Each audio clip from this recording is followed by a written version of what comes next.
And you always look for a greatest common factor first. There's no greatest common factor that I can pull out of all three terms, so it's a trinomial. I'm going to look to do that diamond method, so I'm looking for the factors of 32, right? If I set up the diamond, the factors of 32 that add up to 12 are 8 times 4, right? So I write x plus 8 and x plus 4 as my factors, but then to solve this for equal 0, now I ask, what does x have to be inside each of these factors to make them 0? So my final solutions are -8 or -4 because you're solving for x.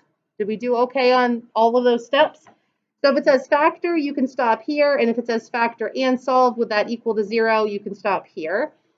And you always want to make sure it's set equal to 0 before you start. So that one was set equal to 0. This one is set equal to 0.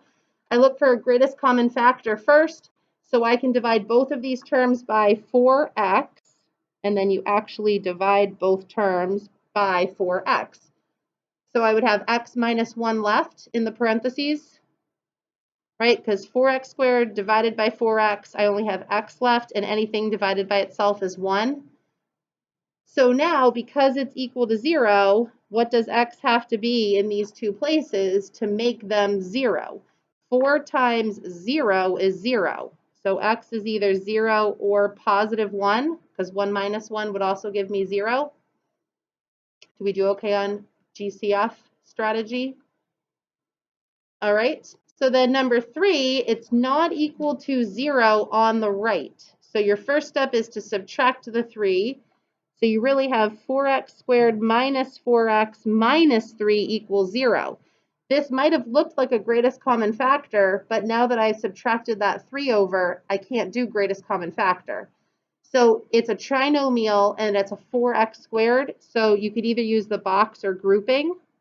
So you put 4x squared in the top and -3 down in the bottom right. And then to figure out how to do these other two boxes, you do a times c. 4 times -3 is -12. So I'm looking for the factors of -12 that add up to -4. So you should have chosen -6, positive 2. So if you did grouping, you would do 4x squared minus 6x plus 2x minus 3. And for the box, minus 6x and 2x just goes in those boxes.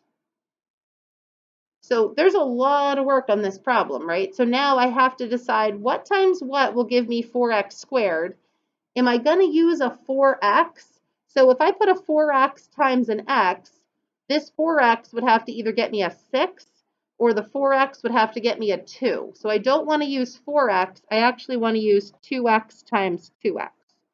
You have to look ahead when you pick these factors out here.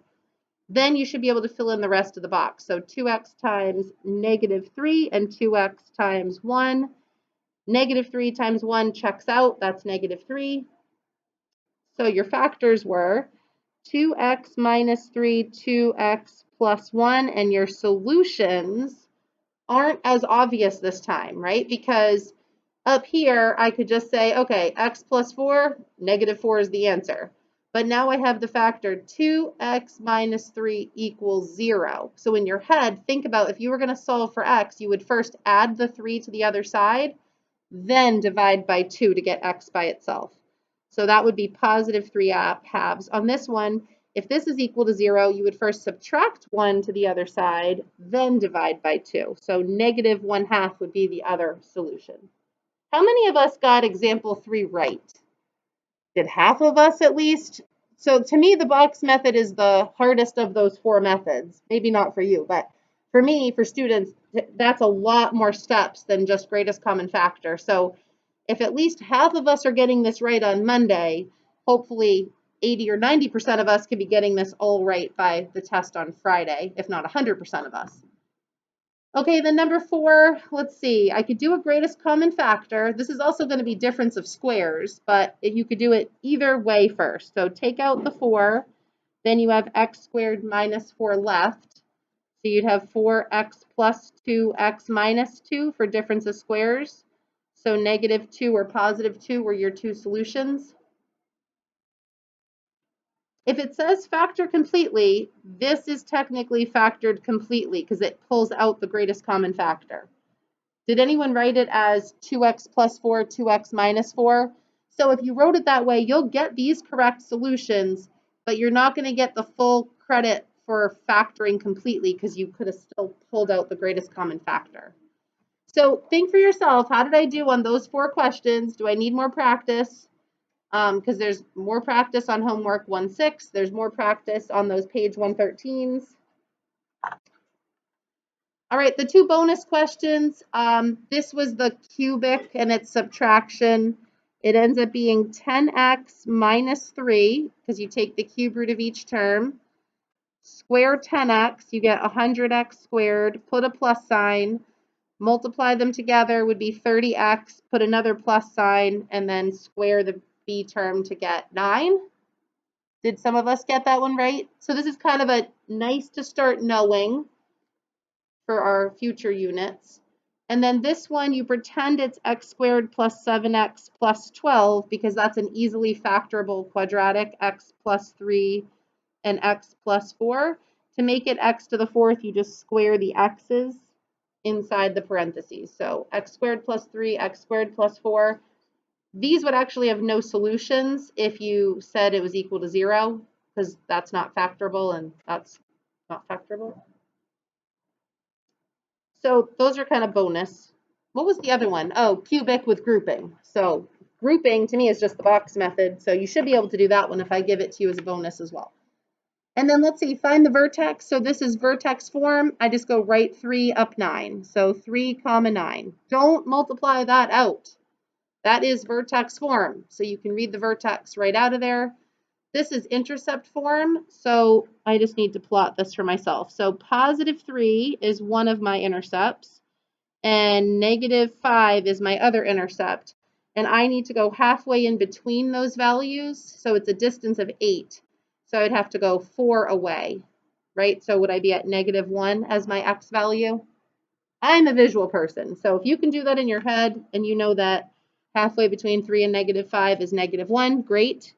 So now x is negative 1. When I have my x, I plug it back in to find my y value. So this first parenthesis, if I plug in negative 1, would give me negative 4.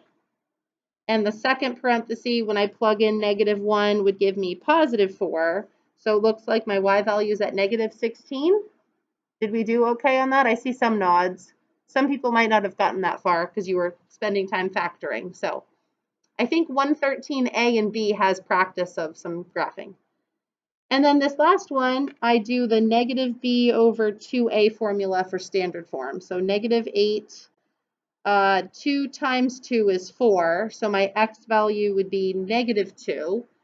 Then I take my x value and plug it in to see what the y value is. So 2, this would become negative 2 squared is positive 4.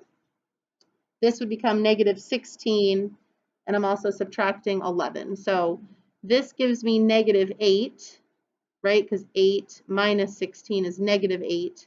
Minus 11 would be negative 19. So that would be off the graph if I gave you a graph, but you could at least locate the vertex. And then that would be concave up with a stretch of 2. These were both concave up parent graphs. So just don't forget about graphing. We're going to keep doing a little bit of practice this week on those strategies, but quiz tomorrow. You could always have the test override tomorrow's quiz. Since the test is on Friday, then I'm not going to do retakes unless you're absent because it's just a quiz. Any other questions on that?